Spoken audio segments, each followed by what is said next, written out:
Hey, good morning, everybody.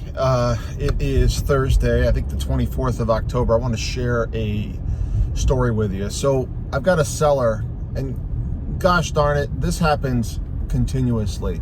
So I make a practice of never asking a business owner what they want out of a business because it's disingenuous.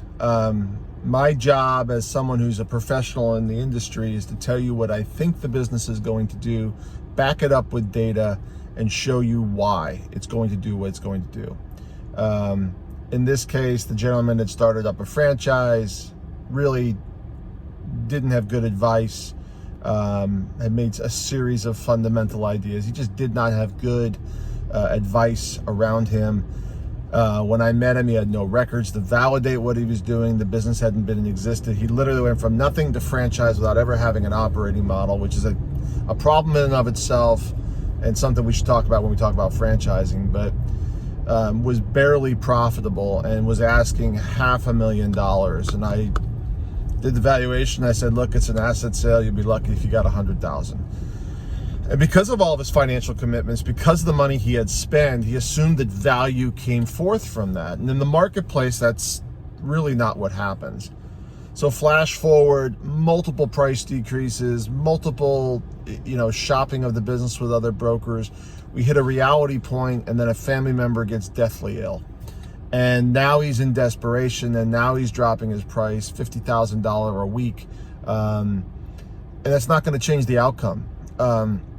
The business now, because of the added burden of the debt, the spend that he put into building the franchise was not allocated out to advertising to grow the business. Now life has hit him, and life happens in business. It's not something that's separate. Just because you build a business, your life doesn't stop occurring.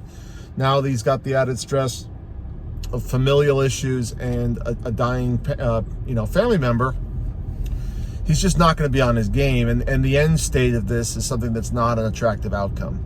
So, as a business owner, you need to get super educated about how valuation is done. Do not seek out the people who are going to tell you what you want to hear. Everybody needs a truth officer in their life.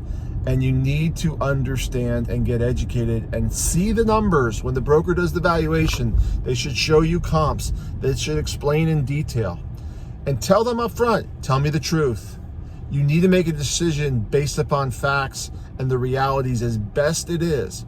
The reason less than 20% of the businesses sell nationally is because people overprice and their books and records are in garbage condition. You fix those two issues, those two items, clean books with a good CPA, and price it correctly, and you will sell. It's okay to go a little bit up, but the reality is, an educated buyer with proper counsel, and if it's a financeable deal, the bank's going to weigh in on it and say yay or nay. You don't get to defy the physics of the deal. You just don't. For more on this, give me a call, 321-287-0349, or visit my website, yourfloridabusinessbroker.com.